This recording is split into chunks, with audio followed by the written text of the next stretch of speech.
Ladies and gentlemen, boys and girls, welcome to another Mr. Doctor Who Fan 13 video. Today, since I had a day off school, I thought I'd do a video from my Doctor Who channel. One video in particular that I've been wanting to do for a long time. My top 11 Doctors. Basically, every single Doctor from worst to best. But yeah, so before I get started, this is my opinion. So if you get butthurt easily over opinion, then just stop watching now. Go and find something else. If you think your opinion matters more. But yes, so anyway, I'll be ranking these Doctors from worst to best, of course. Now keep in mind that I actually love every single Doctor. Like, they're all great in their own way. Like, I don't think any of them are horrible. I think all of them are good at least. All of them are either good, and I'm going to be ranking them from good to perfect. So, yeah. So, anyway, we're going to be starting with number 11. You probably know this is going to be, probably because he's only done one adventure, the exception of audio ones. Paul McGann. Now, the reason why Paul McGann is at my number 11 spot is because, again, he didn't do much in Doctor Who, with the exception of audio adventures, which I've never listened to. He only did Doctor Who the movie. Hopefully he comes back for the 50th anniversary. I'd like to see that. But yeah, but anyway, he only starred in one crappy adventure, I thought, was Doctor Who the movie. And I have already said that I didn't really like Doctor Who the movie that much. I thought it was absolutely terrible. Mostly because, just, the plot was stupid, and also I think Sylvester McCoy's regeneration was rushed. So, yeah, and also the acting, oh, my God. With the exception of Sylvester McCoy and Paul McGann, and I suppose Daphne Ashbrook and E.G. Eric Roberts in particular, the acting in that movie was terrible. Anyway, this isn't about the movie. This is about this Doctor. But yeah, the reason that I put him so low on the list in the last spot, practically, is because I don't know. It's just I don't think he's as good as other Doctors. If he would have done a series at least, then he would have probably been higher on the list. But and also that why on earth, why after his regeneration did he kiss Grace? Like, it was just for no reason. It was just, I don't know. But yeah, hey, sorry about that. That's number 11. Now, a lot of you are going to be, I think pretty much everyone is going to be angry at who I put at number 10.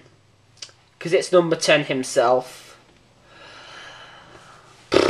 Here comes the hate. Number 10 is David Tennant. Yeah, I can hear the hate going on now. Oh, you idiot! David Tennant's number 1!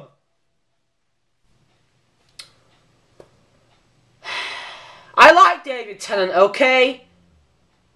But the reason he's so low on the list is because he's overrated, I think. I mean, let's see. First of all, I'll talk about what I like about David Tennant. He has a very good personality. He has great potential to be a great Doctor. But the thing is, he was a good Doctor, but he just seemed too human to me. Like, especially after Rose left. Especially in the end of time. This Doctor was just, he was like a crybaby, honestly. I grew up watching him, but that does not mean that he's my number 1 Doctor. We'll get to that shortly, of course, at the end of this video. But yes, so David Tennant is my number 10. I know all the fans are going to be angry, but that's not to say he's a bad Doctor. Like, particularly in Series 2, he's really cheerful. But after Rose left, he was constantly grieving because he loved her. Like, Rose was such a bitch. Why would you love her? Anyway, this isn't about Rose. This is about the 10th Doctor. Yeah, David Tennant is a great actor, though. I do think he played the Doctor really well. So, he's a good Doctor, just overrated. If the fans didn't love him so much, he would be higher on the list. But because they do, he's not as high as he should be. Well, he's not as high as he would be, so... Yeah. Okay. Now for number 9. Sorry, I'm just trying to put... It's I'm stuck between the options of 3 Doctors for number 9. Okay, I made my mind up. Number 9 is Peter Davison. Now, the reason why Peter Davison is so low on this list is because, again, it's sort of like David Tennant. He was too human. He wasn't a crybaby or anything like David Tennant was, but it's sort of like he was a bit too sensitive, I think. And despite the fact that he was a good Doctor at times, it's just. I mean, I admit, I do like his mystery trait and stuff like that, but... Peter Davison, it's just... He didn't appeal to me as much as he did to others, so... Yeah, that's number 9. Now for number 8, who is going to be the very original, of course, it's William Hartnell. Yes, now, William Hartnell, now, he's the one who started all this. Seriously, William Hartnell. If it wasn't for him, there would not be a Doctor Who. Because he was a great actor. He really showed that sort of like old man type of character in the Doctor, which is, of course, how he was when he started, so, yeah. But, the reason he isn't that high on this list is because, you know, he gives, I mean, he sort of gives off the same impression in every story he does. Like, he's always grumpy and miserable, yet sort of like, pretty sinister. Like, I like this Doctor because he's the star, but, of course, other Doctors topped him. Lots of other Doctors topped him, so... Yeah, that is William Hartnell. Okay. Number 7 is probably the very... We're going to start getting to the underrated Doctors now, because number 7 is actually number 7 himself. It is, hang on a minute, the one and only Sylvester McCoy. Yeah, now Sylvester McCoy, another great Doctor. Now this one was actually very underrated. Everyone says that he's the worst. I think not. I beg to differ. Now the thing about Sylvester McCoy, I just love him. He's so energetic as the Doctor, especially in like his 2nd season. And the thing I love about his 3rd season, season 26, is he's sort of like a more dark and mysterious Doctor. I haven't seen any of season 24 yet, but I've heard he's crap in that one. Probably because he's more of a clown. I don't know. But from what I've seen, out of the 3 adventures I have, which are Remembrance of the Daleks, Silver Nemesis and Battlefield. Oh, and Doctor Who the movie, but he's different in that one, and he's not in much of it. Sylvester McCoy is a good Doctor, underrated, doesn't deserve to be last place, definitely not last place, and flip, fell over. Hang on a minute, sorry. Right, umbrella in the hand there. Right, there we go. And stand up. Stand up! Wow. This is just fails, epic fails. Hang on, I've almost got this sorted out. Yes, I know what you guys are thinking. Oh, this is the most disorganised video ever. This sucks. This is the worst video I've ever seen. I'm going to stop watching this. Sorry. I truly apologise for this. Right. There we go. Screw it. Screw it. I'm not going to have his umbrella in his hand until I put him back up. Right. Alright, so now we are on to number 6, and in 6th place is the one and only the second Doctor himself, Mr. Patrick Troughton. Alright, now I know some people might be a bit frustrated that he's not like in the top 5 or anything. But the thing is, with Patrick Troughton, he's a great Doctor. I mean, he was the first Doctor who was truly, like, he was the one who sort of like inspired all the future Doctors that came after him, pretty much. So yeah, especially Matt Smith and Peter Davison. So yeah, but Patrick Troughton, he was just great, just like. He's the only one who could, like, play a recorder and not look stupid. I mean, he played some great tunes. I mean, it's just... whatever. I love Patrick Troughton. He's a great Doctor. There's really not much to say about him. Alright. And now we are into the top 5, ladies and gentlemen. We are halfway there. Halfway there. Halfway there. Okay, no. And kicking off the top 5 is someone who's actually gone down on my list since I got back into Doctor Who in August, is the extremely underrated Christopher Eccleston. Now, he was high on my list. He was number 1 at one point. Then I started watching more Jon Pertwee stories and he went to number 2. And now for some reason he's just gone down to number 5. I don't know why. But, yeah, so, Christopher Eccleston, he is a great Doctor, he's so underrated.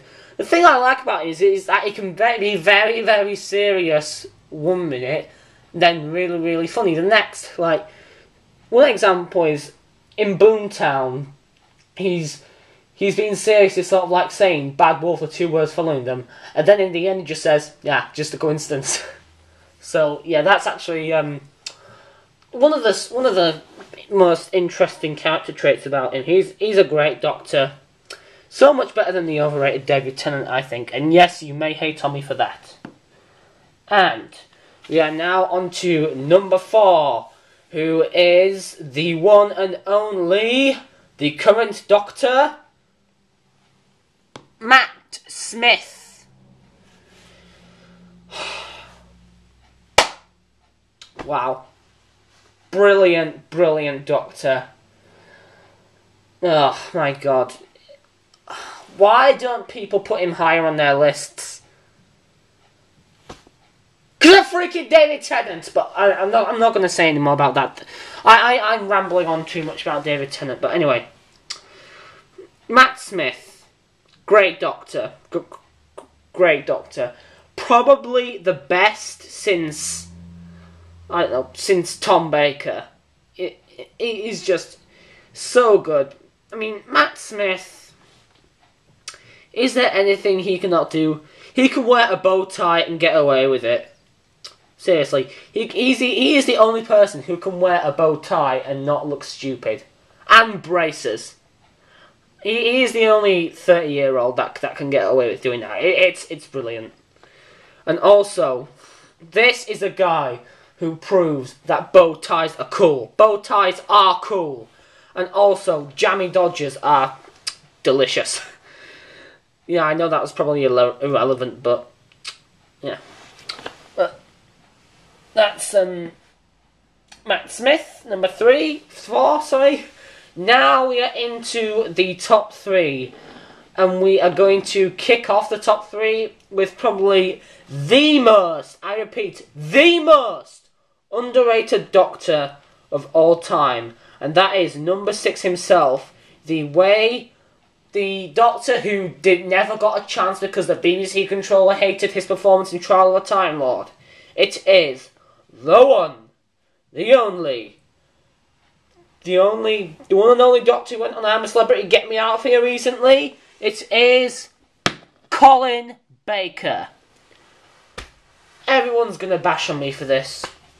First I put David Tennant low on the list, now I put Colin Baker really high on the list. But the thing is, Colin Baker, he has traits of William Hartnell in there, yet he still manages to act young and proud. Seriously, Colin Baker, he's just a great Doctor. He's so underrated. He really should have gotten more of a chance. He's absolutely brilliant. I mean, just, oh my god, he has so many great stories like Vengeance on Varos, Revelation of the Daleks, Mind Warp, The Two Doctors. If you haven't seen any of those stories, I don't know what's wrong with you. And I really don't understand why Colin Baker is really low on a lot of people's lists. I really don't know. He's a great Doctor. Great Doctor. And now, ladies and gentlemen, we are really close to the number... We are really close to the number one spot. So, we have 2 places left. And it's between 2 Doctors. Who's going to take the number 2 spot? Will it be number 3 or number 4? Well, you guys are probably going to be angry at this, because he's not at number 1, but he's still very high. For number 2, it's the one, the only, would you like a jelly baby, Tom Baker.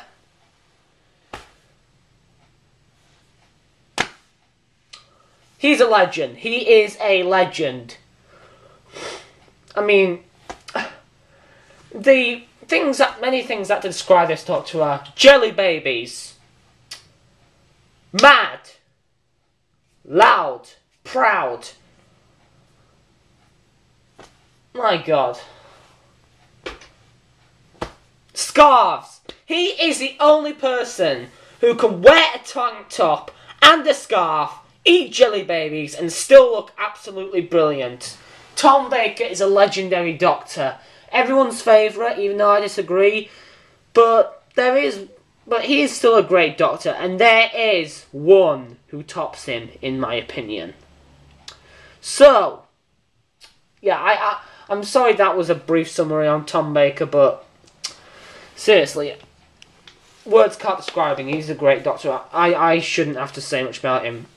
So, now we're near the number 1 spot. So, recap of the previous 10 Doctors. Number 11, Paul McGann. Sorry. Paul McGann. Number 10, David Tennant.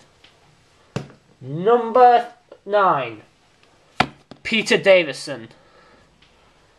Number 8, William Hartnell. Number 7, Sylvester McCoy. Number 6, Patrick Troughton. Number 5, that was a fail. Christopher Eccleston. Whatever. Ignore that. Number 4, Matt Smith. Again. Number 4, Matt Smith. And number 3, stand up. Number 3, Colin Baker. Number 2, Tom Baker. And that could only mean that number 1, the best Doctor of all time, in my opinion, is number 1. It could only be number 3, Jon Pertwee. Yes, Jon Pertwee is my number 1, people.